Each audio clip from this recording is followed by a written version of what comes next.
Back here with Plaxico Burress. Let's talk about the team you won a Super Bowl with, Plax, specifically Odell Beckham, who we've discussed on the show a bit this week after Jay Glazer made the bold prediction that he'd be dealt this offseason. Doug made the point that Odell is about himself and not about winning.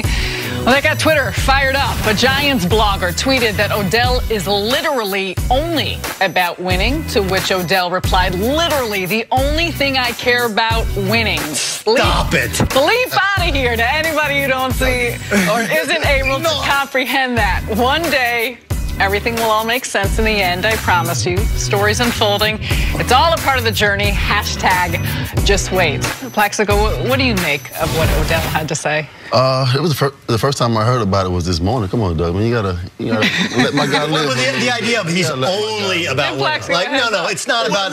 Everybody's about other things too. That doesn't mean he's not about. Right, but it's but he said he's only about winning. There's a percentage there. There's a percentage. Let's let Plaxico. Rightfully so. I have a relationship with OBJ, so he's a fierce competitor. I think people misconstrue some of his antics on the field, which can be sometime over the top a little bit, but the guy wants to win. He's a fierce competitor, and he wants to go out and be great every Sunday.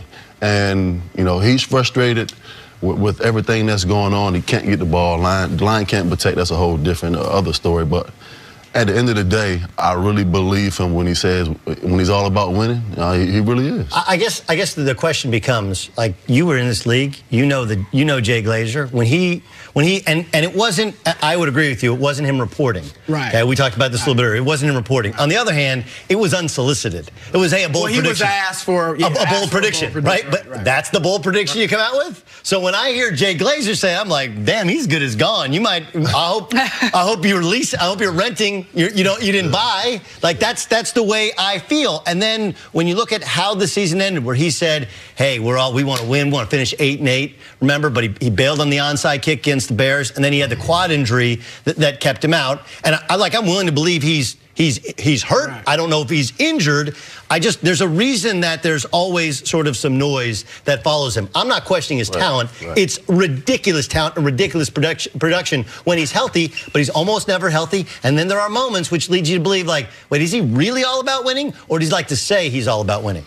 I really believe that he is. Obviously, he hasn't been able to, go out and compete at the level at which he wants to because, like you said, he just can't stay healthy. At the end of the year, it seems like the last 3 or 4 games, you can't depend on him.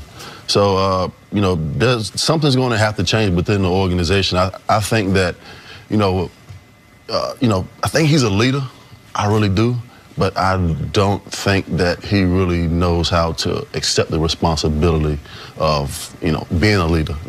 I believe that if he goes out and, practices and plays hard and says some things, I believe that the team will follow him. I really do, but he has to, learn the right way to go about it. It does seem like these guys really look to him as a leader, whether he's ready or not. And one thing I've said is, look, he came out in when they were 1-3 and criticized the team, said some guys aren't playing with heart and things like that, and nobody called him out on it. They said he's right. So I'm just saying, for all his antics and all the criticism he gets in the media, and some of it well-deserved, I haven't heard players, teammates. We talked earlier about Antonio Brown and Le'Veon Bell, and teammates came out and criticized Le'Veon Bell.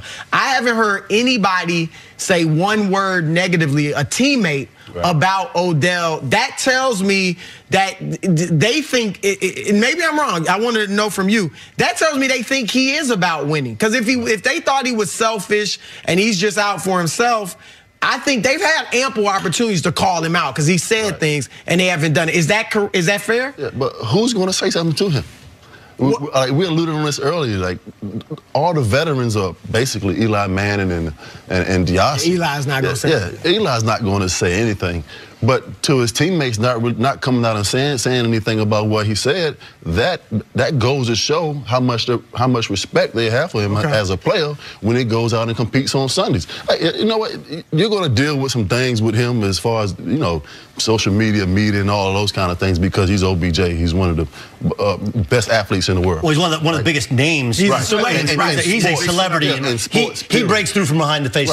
In sports, period. But I think at the end of the day, his teammates have enough respect for him to follow him if he wants to step out in front of the team and the organization. Hey, this is my team. You know, ride with me and put those guys on his back. They'll follow him. How much of this? There's expression from The Wire, right? You come out the king, you best not miss, right? Right. Look at what happened last year in New York when they wanted to bench. Actually, they didn't even want to bench Eli. They simply wanted to not play him in the fourth quarter. Right. And then he's like, yo, guess what? I'm out. Don't start me. Yeah. And then all of a sudden, coach loses his job, GM loses his job. You know, it's like every head rolls. The governor came out. If you go back to early in the season, and I don't think the criticism was wrong. Like, I think Eli is closer to being washed than he is to winning a Super Bowl with you. I mean, very close to me. He might be washed completely. No question. But how much of this is, you say something bad about the Mannings, they don't forget. That'll come back to haunt you in the offseason. Yeah, you mean the Giants? How much the Giants are looking at that? Well, how much the Mannings control the Giants. Like, I wouldn't say the Mannings control the Giants. I think you're getting a little ahead of yourself. They don't control he's a pretty powerful thing. Like, I mean, he's a two-time world champion quarterback. When they benched him, right? That showed when they benched him. That showed he didn't control the organization. And it wasn't what happened. It was the fans, though. And former the players. Fans of New York made a mistake. And they overreacted, and management said, uh-oh, we gotta backtrack. They were doing the right thing. You played in the New York market. What challenge does it present with the media, what challenge does that present to OBJ playing here in New York? First of all, I think one of the first things that you got to understand when you come and play in the New York, market is that you can't have rabbit ears. That's number one. And two, you got to have armadillo skin, because everything that you do every single day is going to get overgeneralized. You have to be able to accept that and move on, accept criticism, be able to go out and perform and do your job. For OBJ to respond to, what Doug said, he's listening too much. Okay. Just go. Everybody has a job to do. Just like you guys have a job to do in the media, the athletes have their job to do is to go out and perform.